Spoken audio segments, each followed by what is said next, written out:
Thank you for cooperation. Good morning students. हम previously जैसे आपको पता है कि हम फीमेल रिप्रोडक्टिव सिस्टम पढ़ रहे हैं, और फीमेल रिप्रोडक्टिव सिस्टम में पेयर ऑफ ओवरीज होता है।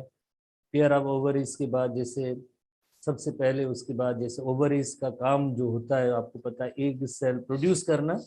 एक सेल जैसे प्रोड्यूस होगा तो ओविडक्ट के अंदर आता है। तो pair of oviduct, her side पे एक पेयर होता है ओविडक्ट का। और ओविडक्ट के फंक्शन के हवाले से हमने पढ़ा था कि उसके दो फंक्शन में वेरी इंपॉर्टेंट फंक्शन, कि जैसे साइट ऑफ फर्टिलाइजेशन है, फर्टिलाइजेशन का अमल एग और स्पर्म की यूनियन ओविडक्ट में होती है। उसके बाद उस फर्टिलाइजेशन या जाइगोट बनने के बाद जो फर्दर चेंजेस आती हैं, डेवलपमेंटल चेंजेस आती हैं, उसमें जैसे एक सेल की स्ट्रक्चर होती है जाइगोट, उसके बाद उसमें क्लीवेज होती जाएगी और वो स्ट्रक्चर डिसेंड डाउन यानी नीचे की तरफ मूव करेगा, किसके अंदर, यूटेरस के अंदर। यूटेरस एक पियर शेप स्ट्रक्चर है, पियर शेप स्ट्रक्चर है, डिस्टेंसेबल से है। डिस्टेंसेबल की मीनिंग है वाइड और स्ट्रेच हो सकती है।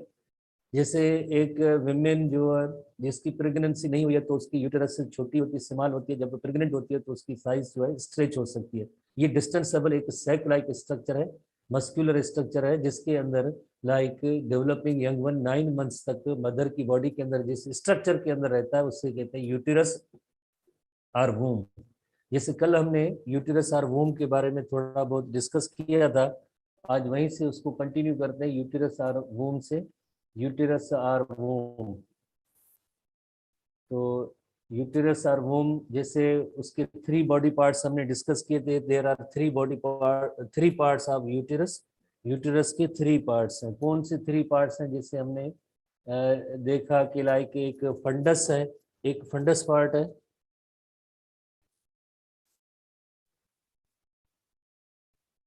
एक फंडस पार्ट है जहाँ पे ये ओविडक्ट आके मीट करते हैं, इस पार्ट को हम कहेंगे फंडस कहते हैं। दूसरा जो मेन पार्ट है जैसे कहेंगे बॉडी ऑफ यूट्रस, तीसरा पार्ट जो होता है नैरो, एक ओपनिंग सा पार्ट होता है जिसे हम कहते हैं सर्विक्स कहते हैं।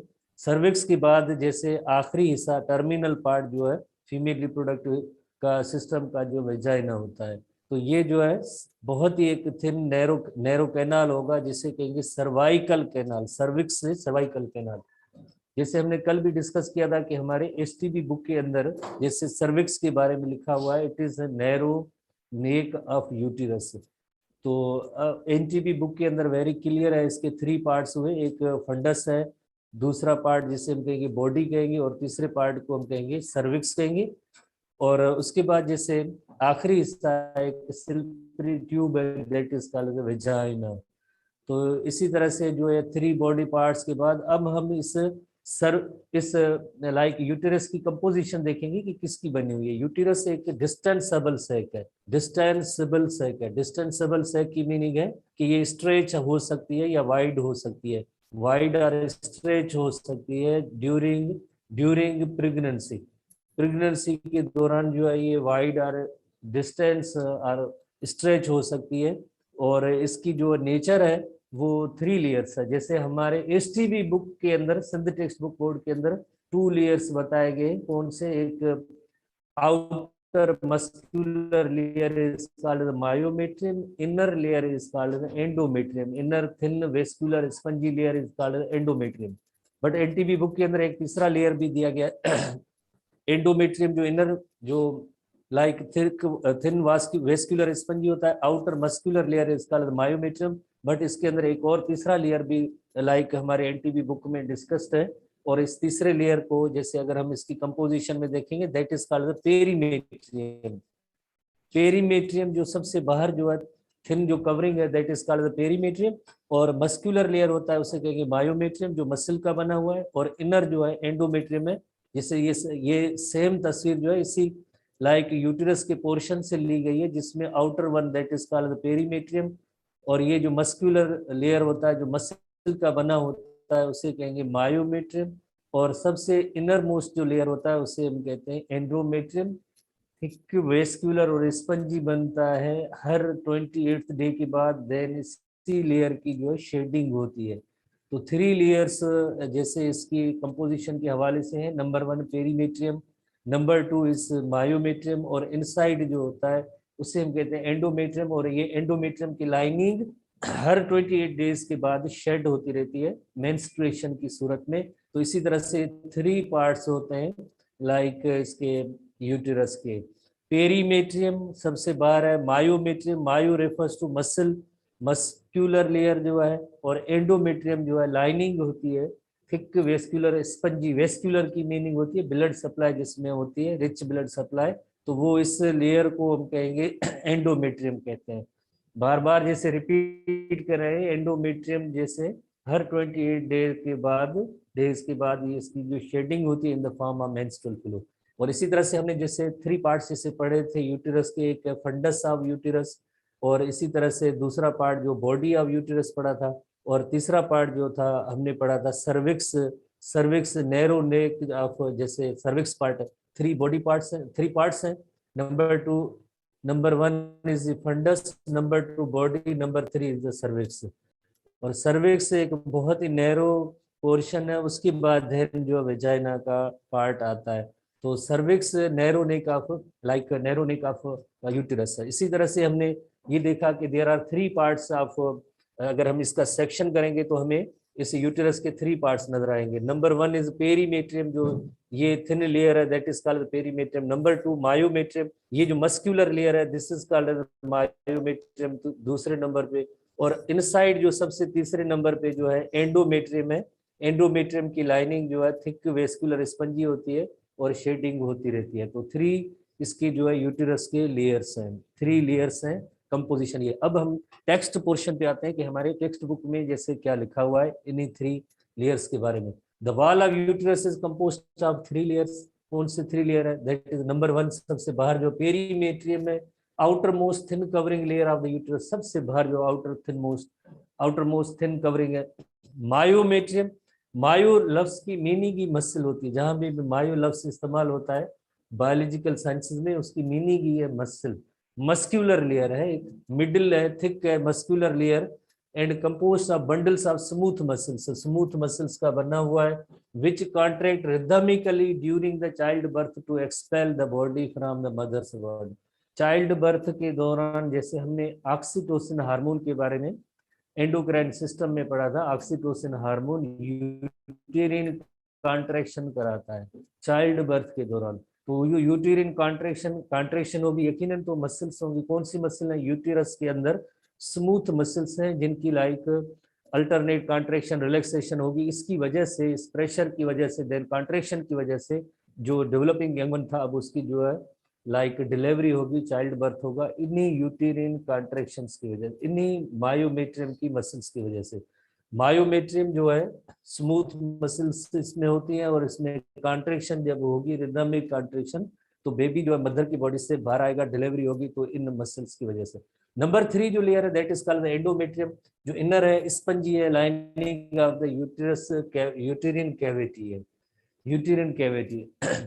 जैसे अभी हमने लाइक डिस्कस किया, हर 28 डेज के बाद ये इसकी जो है शेडिंग होती है अगर फर्टिलाइजेशन ना हो, इफ नो फर्टिलाइजेशन, अगर फर्टिलाइजेशन नहीं हुई है उस फीमेल के अंदर, तो आफ्टर एवरी 28 डेज इस यूटेरिन लाइनिंग की शेडिंग होगी, क्योंकि ये इसमें जो थिक वेस्क्यूलर और स्पंजी है। वेस्क्यूलर लफ्ज की मीनिंग होती है जिसमें blood supply, rich blood supply हो, उसे हम कहते हैं वेस्क्यूलर कहते हैं। तो जाहिर है जब रिच ब्लड सप्लाई है और ये एंडोमेट्रियल टिश्यू है, इसकी जो शेडिंग होगी, तो इन अलॉन्ग विद द ब्लीडिंग जो है ये इसमें ये फ्लो डिस्चार्ज होगा मेंस्ट्रुएशन की फॉर्म में, तो हर 28 डेज के बाद इनकी शेडिंग होगी।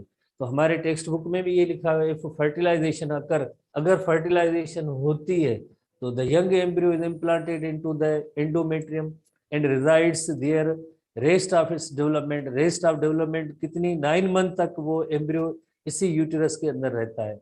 The main function of uterus is to receive, retain and nourish fertilized ovum. तो सिंपली हम कहेंगे इट मेंटेन्स द, यूटेरस का काम है कि like it is the site of pregnancy, where pregnancy is maintained, जहाँ पे प्रेगनेंसी मेंटेन होती है। जैसे हमने लाइक ओवरी के बारे में जैसे पढ़ा था कि ओवरीज क्या है, ओवरी का काम होता है oogenesis। oogenesis की मीनिंग है कि एग सेल की प्रोडक्शन। उसके बाद जैसे ओविडक्ट पार्ट के हवाले से हमने एक सिंगल टर्म में पढ़ा था कि it is site of fertilization, ये फर्टिलाइजेशन की जगह है, फर्टिलाइजेशन की। उसके बाद यूटेरस है, उसके लिए अगर हम एक सिंगल वर्ड में इसका फंक्शन देखेंगे, what is function of uterus, तो हम कहेंगे uterus is the site of pregnancy. क्यों? बिकॉज ये uterus are to receive, retain and nourish fertilized ovum.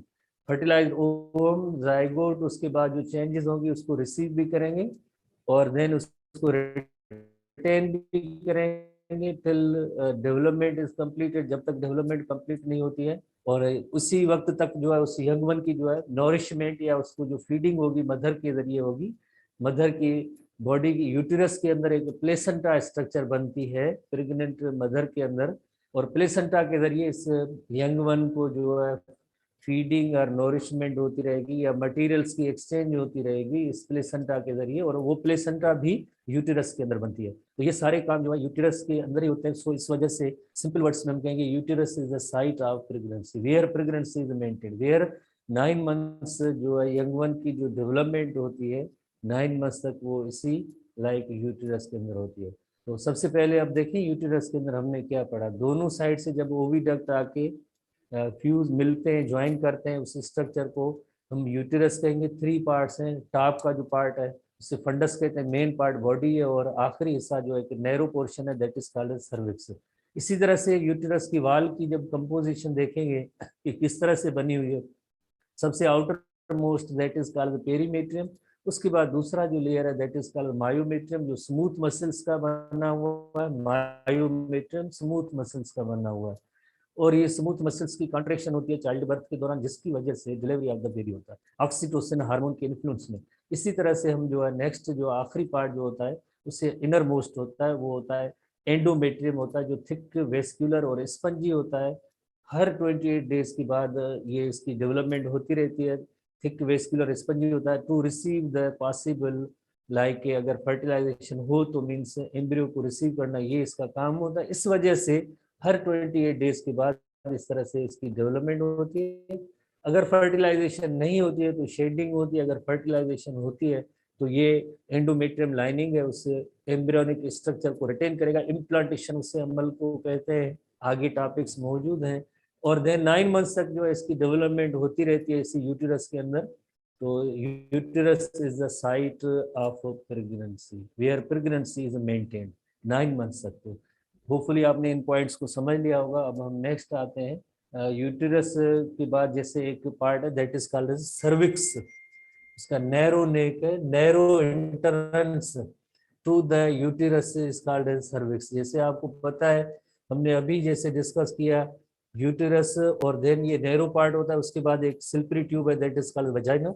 Vagina तो ये पार्ट यूटेरस का जो तीसरा और आखिरी, जैसे यहाँ पे जो एक यूटेरस का जो एक पार्ट था that is called as fundus है, बॉडी है, और ये जो पार्ट है नैरो पार्ट है, इस नैरो पार्ट को हम कहेंगे सर्विक्स कहेंगे, सर्विक्स कहेंगे। देन आगे जो है वेजाइना होता है।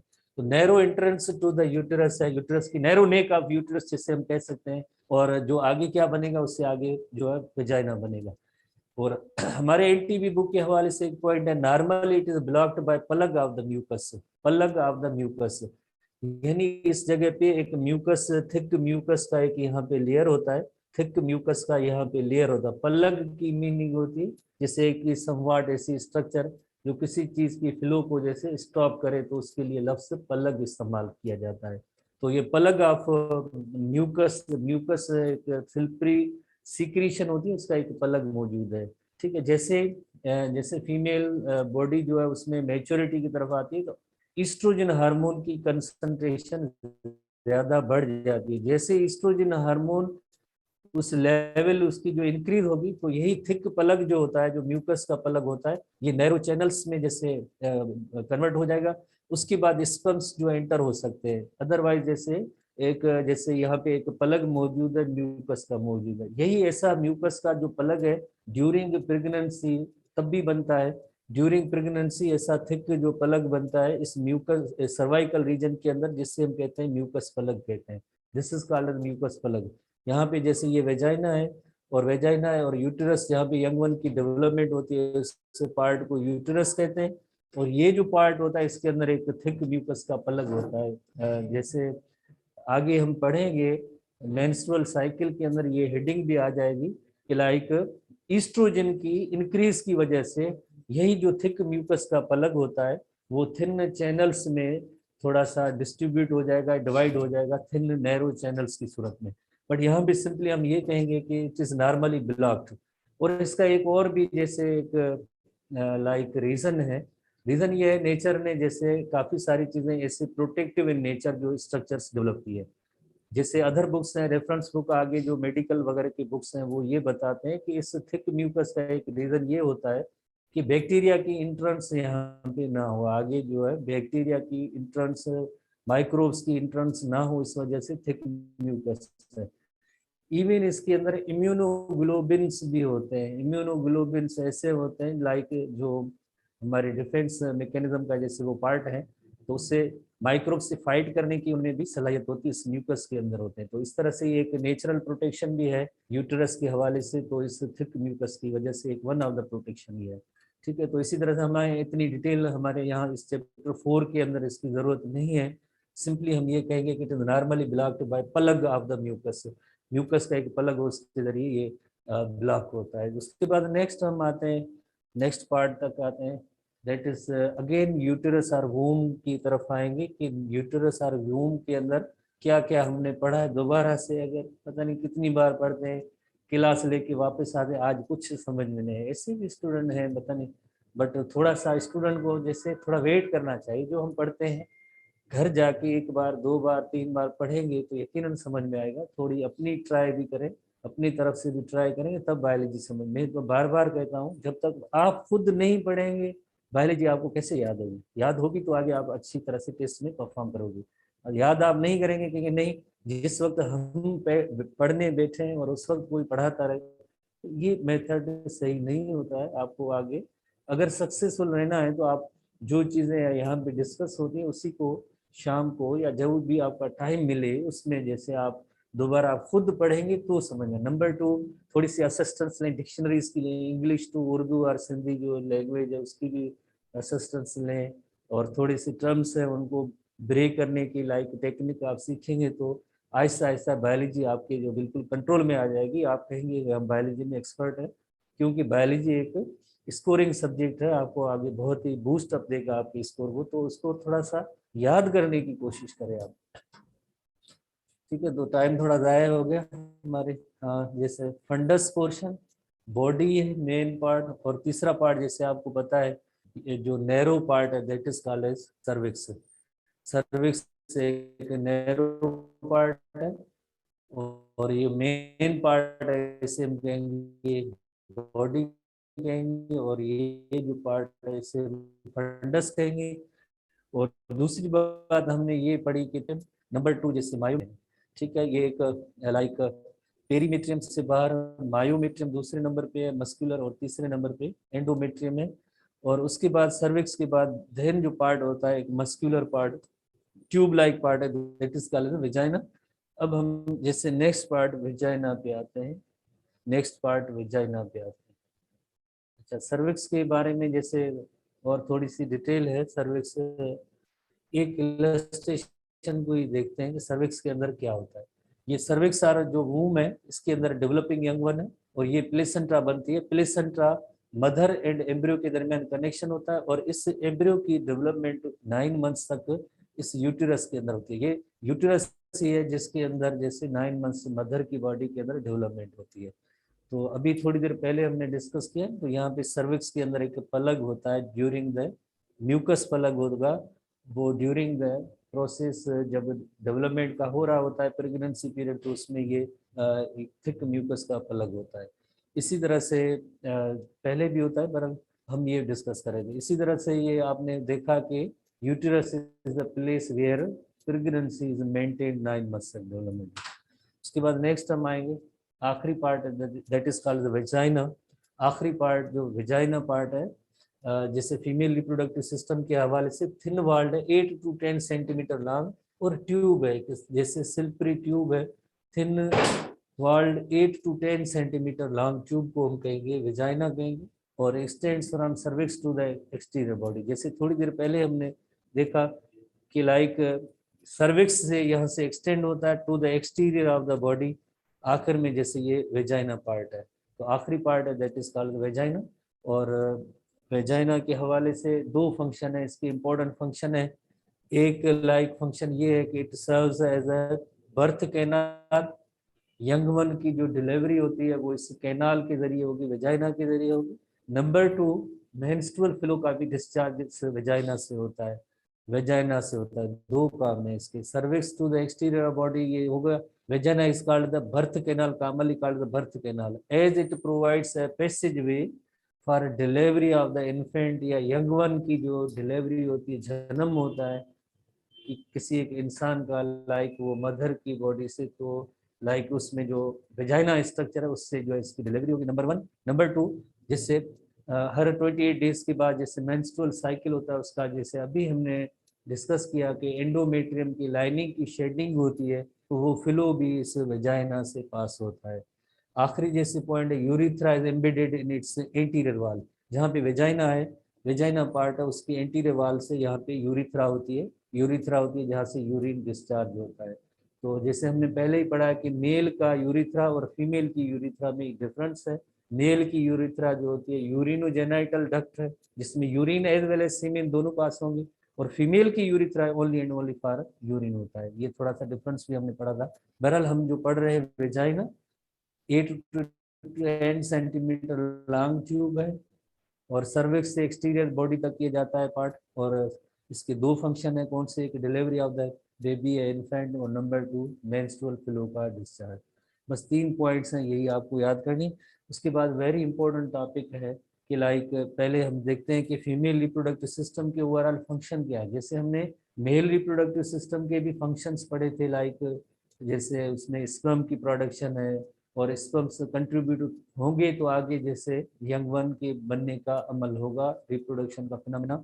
स्पर्म्स जब बनेंगे तो फिर एक के साथ फ्यूज और यूनाइट होंगे, एम्ब्रियो बनेगा, एम्ब्रियो के बाद जैसे उसकी डेवलपमेंट होगी और young organism, new organism.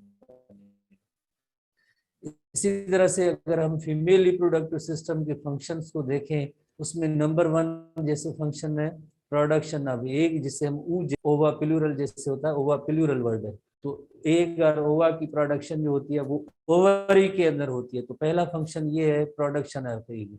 Number 2, इस एग की फर्टिलाइजेशन भी फीमेल रिप्रोडक्टिव सिस्टम के अंदर होती है। कौन सी स्ट्रक्चर है, जैसे अगर आप टाइप करें कि वेयर फर्टिलाइजेशन टेक्स प्लेस, अगर आप टाइप करेंगे तो हमें थोड़ा आइडिया हो जाएगा कि आपने समझा या नहीं। यासिन साहब, एग्जैक्टली आपने बिल्कुल आज सही जवाब दिया है कि ओविडक्ट है, स्टूडेंट ही जवाब दे रहे हैं, यासिन साहब हमें कन्वे कर रहे हैं, तो ओविडक्ट। इसी तरह से development of embryo, development of embryo ये कहाँ पे होगा, अगेन टाइप करें कि where development of embryo takes place. Exactly आप यूटिरस ही बता रहे। इसी तरह से production of female sex hormone, female sex hormone ये कहाँ पे बनेंगे, अगर थोड़ा आप टाइप करें फीमेल सेक्स, थोड़ा बहुत हमने पढ़ा है, ओवरी, एग्जैक्टली ओवरी, और आगे जो प्रेग्नेंट वुमेन होगी, प्रेग्नेंट वुमेन जो होगी तो उसकी प्लेसेंटा से भी हार्मोन थोड़े प्रोड्यूस होंगे, जो स्ट्रक्चर जो प्रेग्नेंट वुमेन के अंदर बनती है। तो इसी तरह से जो हार्मोन की प्रोडक्शन है, यंग वन की डेवलपमेंट है, फर्टिलाइजेशन का अमल है, या ऊजेनेसिस का अमल है, ये सारे जो काम जो फीमेल रिप्रोडक्टिव सिस्टम में होते हैं। दूसरे लफ्जों में हम कहेंगे ये सब जो है फीमेल रिप्रोडक्टिव सिस्टम की पार्ट्स ही, जैसे ओवरी से एक बने, और देन फेलोपियन ट्यूब और ओविडक्ट के अंदर फर्टिलाइजेशन हुई, फर्टिलाइजेशन होने के बाद यंग वन की डेवलपमेंट यूटेरस के अंदर हुई, और देन जो वेजाइना पार्ट होता है उससे जो है डिलीवरी ऑफ द बेबी होती है, सेक्स हार्मोन प्रोड्यूस करना एक काम, और ऐसे हार्मोन जैसे आगे प्लेसेंटा से भी प्रोड्यूस होंगे, आगे हम डिस्कस करेंगे। तो आज अब इसी तरह से हमने फीमेल रिप्रोडक्टिव सिस्टम को डिस्कस कर लिया, अब याद करना है, ऐसा ऐसा याद करते जाएंगे। ठीक है, तो इसी तरह से अब हम नेक्स्ट चलते हैं, बहुत ही इंपॉर्टेंट टॉपिक है टेस्ट के हवाले से, बिकॉज जो ये सब इसमें हार्मोनल चेंजेस हैं, ये under the influence of hormone होता है हर इवेंट। तो हार्मोन जैसे ओवेरियन साइकिल को रेगुलेट हार्मोन करते हैं, इसी तरह से मेंस्ट्रुअल साइकिल को भी हार्मोन से रेगुलेट करते हैं। कौन सा हार्मोन कब रिलीज होगा, उसका इफेक्ट क्या होगा, कब, तो इस तरह से एक चेन ऑफ इवेंट्स हैं, तो उसको अब याद करेंगे with hormones.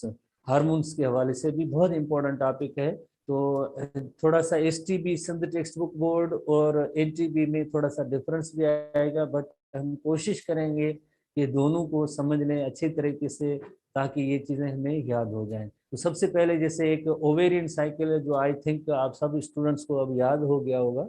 The cyclic changes in ovary under the influence of hormone. ये सारे हार्मोन्स के इन्फ्लुएंस में होते हैं cyclic changes in ovary.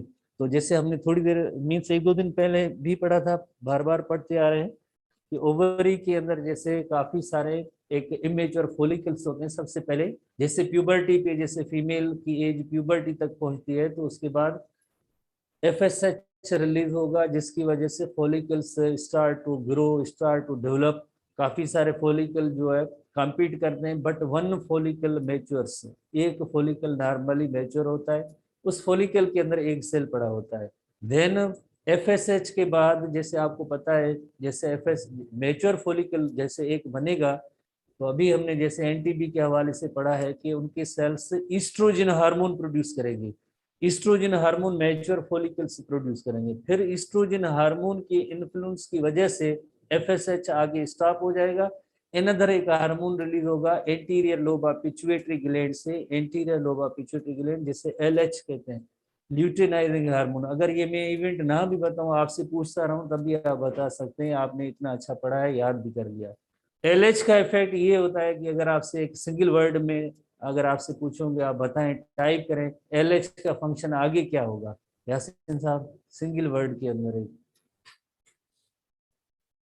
Ovulation. Exactly, ovulation का मतलब होता है कि यही जो मैच्योर फॉलिकल रप्चर हुआ है, रप्चर होने से एग रिलीज हुआ, एग रिलीज होने के बाद कहाँ जाएगा, टाइप करेंगे जल्दी जल्दी आप स्टूडेंट्स की, मुझे एक भरोसा है, बिल्कुल ट्रस्ट है, आपने समझ लिया है।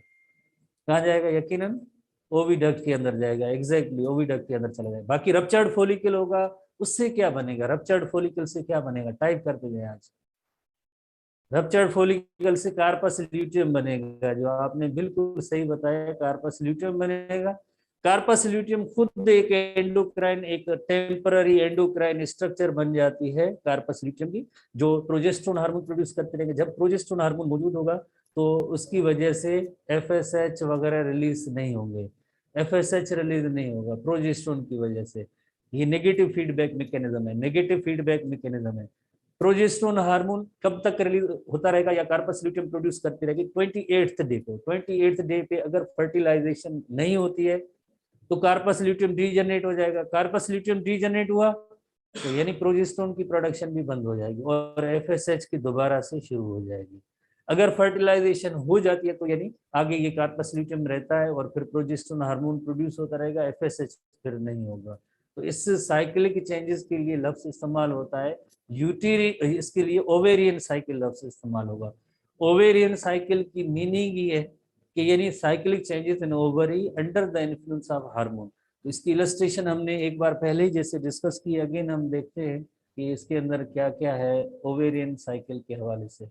The cyclic changes in ovary under the influence of hormone, the cyclic changes of ovary under the influence of hormone. जैसे ये काफी सारे जो है प्राइमोर्डियल फॉलिकल होते हैं, प्राइमोर्डियल फॉलिकल जो इनिशियल है अभी, और उसके बाद प्राइमरी फॉलिकल बनता है। प्राइमरी फॉलिकल के बाद जैसे लाइक आपको पता है, इस पे एफएसएच का जब इफेक्ट होता है, तो एक फॉलिकल डेवलप होता है जिसे मैच्योर फॉलिकल कहते हैं या ग्रेफियन फॉलिकल कहते हैं। इस ग्रेफियन फॉलिकल के अंदर सेकेंडरी ओवम और एग सेल मौजूद है। ऊजेनेसिस में जब हम पढ़ेंगे, तो सेकेंडरी ऊ साइट है, ये सेकेंडरी ऊ साइट है, ये मौजूद है। उसके बाद एंटीरियर लोबा पिट्यूटरी ग्लैंड से एलएच की प्रोडक्शन होगी। एफएसएच भी एंटीरियर लोबा पिट्यूटरी ग्लैंड से रिलीज होगा। एलएच की रिलीज की वजह से ये फॉलिकल, जो पहले फॉलिकल पड़ा है, ये रप्चर हो गया, रप्चर हुआ, तो उसकी वजह से एग से लिबरेट हुआ, लिबरेट की मीनिंग है वहां से रिलीज हुआ। ये रप्चर्ड फॉलिकल अब एक येलो मास से भर गया है, early corpus luteum, mature corpus luteum. अब ये कार्पस ल्यूटियम येलोइश बॉडी बनी है, तो मींस ये प्रोजेस्टेरोन हार्मोन प्रोड्यूस होता रहेगा। अगर फर्टिलाइजेशन होती है तो ये कार्पस ल्यूटियम बड़ा होगा और प्रोजेस्टेरोन प्रोड्यूस होता रहेगा। जब तक प्रोजेस्टेरोन होगा तो एफएसएच रिलीज नहीं होगा। ये सारे एक नेगेटिव फीडबैक मैकेनिज्म है। उसके बाद अगर फर्टिलाइजेशन नहीं होती है तो ये सेम कार्पस ल्यूटियम आगे डीजनरेट हो जाएगा। डीजनरेट हो जाएगा तो उसकी स्ट्रक्चर को कहेंगे कार्पस अल्बिकन्स। जैसे ये कार्पस ल्यूटियम है, येलोइश बॉडी है, कार्पस अल्बिकन व्हाइटिश बॉडी की सूरत में इस तरह से डीजनरेट हो जाएगा, खत्म हो जाएगा। जैसे कार्पस ल्यूटियम खत्म होगा प्रोजेस्टेरोन की सिक्रीशन भी स्टॉप हो जाएगी। प्रोजेस्टेरोन जैसे स्टॉप होगा तो देन अगेन दोबारा से एफएसएच रिलीज होगा और यही सेम जो है साइक्लिक चेंजेस इन ओवरीज होती रहेंगी और इस अमल को हम कहते हैं लाइक ये जो है ओवेरियन साइकिल है। This is called ovarian cycle और इसके अंदर ओव्यूलेशन भी हुई है। ओव्यूलेशन का मतलब क्या है? Release of egg from ovary by oogenesis यानी फॉर्मेशन ऑफ एग सेल भी हुई है। ठीक है, तो आगे हम इनको डिस्कस करेंगे किस तरह से ये दोनों साथ साथ होते हैं। अब हम आते नेक्स्ट जो है दैट इज यूटेरिन साइकिल। दूसरा साइकिल होता है जिसे हम कहते हैं यूटेरिन साइकिल। यूटेरिन साइकिल यानी यूटेरिन लफ्ज किसको शो करता है? यूटेरस को करता है शो, वोम को शो करता है। साइकिल यानी उसके अंदर साइक्लिक चेंजेस होंगी, हर 28 डेज के बाद उसमें साइक्लिक चेंजेस होती रहती हैं under the influence of hormone, under the influence of hormone. So this is called as uterine cycle, includes those events that occur in the uterus. Ovarian cycle events that occur in ovaries, तो इसे हम कहेंगे uterine cycle. Uterine cycle the cyclic changes in the uterus. The events of ovarian cycle are well coordinated with the events of uterine cycle. यानी जो ovarian cycle है या ovaries के अंदर जो चेंजेस होती रहती हैं उसका असर जो है यूटेरस के साथ साथ भी होता है। जो ओवरीज के अंदर चेंजेस होती जाएगी इसी तरह से उसके अकॉर्डिंगली यूटेरस के अंदर भी सेम टाइम पे कोऑर्डिनेटेड चेंजेस यानी उस तरह की जो चेंजेस होनी है वही होनी है। कोई चेंज उसमें यानी कोई दूसरा कोई इवेंट नहीं हो सकता है वो, क्योंकि हम आखिर में डिस्कस करेंगे, एक ग्राफ बनाएंगे जैसे जो ओवेरियन साइकिल के दौरान जो ओवरीज के अंदर चेंजेस होते हैं तो उस वक्त यूटेरस के अंदर कौन सी चेंजेस होंगी। आगे जैसे डेज बढ़ते जाएंगे तो इसी तरह से जो चेंजेस जैसे ओवरीज के अंदर होंगी तो देन यूटेरस के अंदर भी इसी तरह से कोऑर्डिनेटेड चेंजेस होंगी। दोनों को मिला के कलेक्टिवली जैसे मेंस्ट्रुअल साइकिल कहते हैं। ओवेरियन चेंजेस यूटेरिन चेंजेस जो होंगे इनको मिला के आगे फाइनली इसको जैसे यूटेरिन साइकिल कहते हैं। तो इस तरह से हम दोनों ओवेरियन साइकिल और यूटेरिन साइकिल को हम डिस्कस करेंगे। दोनों कोऑर्डिनेटेड वे में होते हैं। जैसे ओवेरियन साइकिल के बाद जैसे जो यूटेरिन जो चेंजेस होते हैं, चेंजेस इन द यूटेरस, तो जैसे थोड़ा सा अगर हम इसको डिस्कस करें और टाइम थोड़ा सा है तो यूटेरस के अंदर जो साइक्लिक चेंजेस जैसे एसटीबी बुक के अंदर जैसे आपने पढ़ा होगा कि जैसे सबसे पहला जो फेज और इवेंट होता है जिसे हम एम फेज कहते हैं, मेंस्ट्रुएशन जिसमें होती है तो डिस्चार्ज या मेंस्ट्रुअल फ्लो होगा थ्रू वेजाइना। उसके बाद जैसे आप देखें कि ये एंडोमेट्रियम की लाइनिंग शेड हो गई है तो उसके बाद ये दोबारा बिल्ड होना शुरू कर देगी आहिस्ता आहिस्ता। ये देखिए दोबारा एंडोमेट्रियम की लाइनिंग जो है बिल्ड हो रही है, दोबारा एंडोमेट्रियम की लाइनिंग यूटेरस लाइनिंग जो बिल्ड अप होना शुरू होगी under the influence of student थोड़ा टाइप करें कौन सा हार्मोन होगा। जैसे यूटेरिन लाइनिंग जो है ये हमने पढ़ा है, इसी एनटीबी बुक में पढ़ा है हार्मोन की सेक्शन में। यासिर साहब हार्मोन का नेम बताएं। Oestrogen, exactly oestrogen. ईस्ट्रोजन जो यूटेरिन लाइनिंग शेड हो चुकी थी अब उसकी हीलिंग या दोबारा जैसे ग्रो होने का काम अर्ली स्टेजेस में ईस्ट्रोजन हार्मोन करेगा। इसी तरह से आगे जैसे जैसे चेंजेस होती जाएगी अकॉर्डिंग टू डेज आगे बढ़ते जाएंगे तो फिर एक कार्पस ल्यूटियम भी बनता है। आपको पता है कार्पस ल्यूटियम में एक प्रोजेस्टेरोन हार्मोन प्रोड्यूस करता है। ओव्यूलेशन के बाद corpus luteum progesterone hormone produce होता रहेगा। प्रोजेस्टेरोन हार्मोन की वजह से यही uterine lining more thick vascular और स्पंजी होगी। जब 28 डेज हो जाएंगे तो बॉडी अवेयर हो जाएगी कि आइदर फर्टिलाइजेशन हुई है या नहीं हुई है, आइदर फर्टिलाइजेशन हुई है या नहीं है, आइदर फर्टिलाइजेशन हुई है या नहीं है, यस और नो। तो उसके बाद अगर नहीं फर्टिलाइजेशन हुई है तो डे 1 वाले इवेंट यानी शेडिंग ऑफ यूटेरस होगा। अगर फर्टिलाइजेशन हो गई है तो ये रिटेन होगी एंडोमेट्रियम की लाइनिंग, बिकॉज इसके अंदर एक लाइक एम्ब्रियोनिक स्ट्रक्चर है, इसको इम्प्लांटेशन का अमल होना है, इसके अंदर रिटेन होगा, ये रहेगी। तो इस तरह से जो है ये यूटेरिन साइकिल है उसमें, और इसी तरह से साथ साथ में कोऑर्डिनेशन जो डे यानी टाइम है वो दोनों जैसे ओवरीज के अंदर और यूटेरस के अंदर चेंजेस जो है साथ साथ कोऑर्डिनेटेड वे में होती है। जैसे शुरू में प्राइमोर्डियल फॉलिकल होते हैं, एफएसएच के इन्फ्लुएंस में काफी सारे फॉलिकल मैच्योर होंगे, बट एक फॉलिकल मैच्योर होगा, तो उन दिनों में यानी यूटेरस के अंदर कौन सी चेंजेस होंगी, ये सब कोऑर्डिनेटेड वे में होंगी। उसके बाद जैसे 14th डे पे ओव्यूलेशन होगी, 28th डे में ओव्यूलेशन होने के बाद जैसे आप देखें रप्चर्ड फॉलिकल येलोइश बॉडी बन गई है, येलोइश बॉडी की वजह से प्रोजेस्टेरोन ज्यादा बनेगा, प्रोजेस्टेरोन हार्मोन बनेगा, और प्रोजेस्टेरोन की वजह से ये यूटेरस के अंदर भी चेंजेस आप साथ साथ देखें, यूटेरिन लाइनिंग मोर थिक वेस्कुलर और स्पंजी होगी, मोर थिक वेस्कुलर और स्पंजी होगी। उसके बाद अगर फर्टिलाइजेशन नहीं हुई है तो आप देखें कार्पस ल्यूटियम डीजनरेट हो गया, कार्पस ल्यूटियम डीजनरेट हो गया तो उसके बाद डे 1 वाले इवेंट यानी ओवरीज वाले इवेंट डे 1 वाले भी शुरू हो जाएंगे। साथ साथ में अगर फर्टिलाइजेशन नहीं हुई है तो आप यूटेरिन साइकिल के अंदर भी देखेंगे, यूटेरस के अंदर भी वही जो चेंजेस डे 1 वाली यानी shedding of the shedding of the endometrium lining menses जो स्टार्ट होती है, तो इस तरह से होता है। तो यानी ये दोनों साथ साथ कोऑर्डिनेटेड वे में होती है। ओवेरियन साइकिल ओवरी के अंदर changes as well as uterine cycle यानी यूटेरस के अंदर जो चेंजेस है, हार्मोन्स का इफेक्ट ओवर यूटेरस पे होगा, और दोनों के अंदर वही सेम चेंजेस होंगी, कोऑर्डिनेटेड वे में होगी, कलेक्टिवली इसे मेंस्ट्रुअल साइकिल कहेंगे कलेक्टिवली। इसी तरह से अगर हम हार्मोन्स को देखें कि किस तरह से होता है, हार्मोन रिलीज का अमल किस तरह से होता है, हाइपोथैलेमस से जीएनआरएच रिलीज होगी, जीएनआरएच जो anterior lobe of pituitary gland को स्टिमुलेट करते हैं, जो एलएच और एफएसएच प्रोड्यूस करेंगे जिनका इफेक्ट ओवरीज पे होता है, और ओवरीज से शुरू में ईस्ट्रोजन और देन प्रोजेस्टेरोन हार्मोन होगा। प्रोजेस्टेरोन हार्मोन जैसे अल्टीमेटली यूटेरस की लाइनिंग को मोर थिक वेस्कुलर और स्पंजी करेंगे। अगर फर्टिलाइजेशन नहीं हुई है तो नेगेटिव फीडबैक मैकेनिज्म के तहत ये जैसे एक पॉजिटिव फीडबैक मैकेनिज्म है और दूसरी नेगेटिव फीडबैक मैकेनिज्म है, तो नेगेटिव फीडबैक मैकेनिज्म के तहत ये सारी जो है देन फर्टिलाइजेशन नहीं हुई है तो कार्पस ल्यूटियम भी डीजनरेट हो जाएगा, कार्पस ल्यूटियम डीजनरेट होगा, प्रोजेस्टेरोन नहीं रहेगा, प्रोजेस्टेरोन नहीं रहेगा तो अगेन जीएनआरएच से जो है लाइक एफएसएच एलएच और देन ईस्ट्रोजन और देन प्रोजेस्टेरोन रिलीज होंगे। अगर जैसे फर्टिलाइजेशन हो गई है तो ये आगे रहेंगे, अदरवाइज जो डीजनरेट हो जाएगी। तो इस तरह से ये जो इवेंट्स हैं ये हार्मोन्स कोऑर्डिनेटेड भी होते हैं, हार्मोन्स की भी इसी तरह से लाइक जैसे फंक्शनिंग होती है कि किस डे पे कौन सा हार्मोन रिलीज होगा, जिसको हम कल की क्लास में डिस्कस करेंगे। Very important topic. See you. Thank you.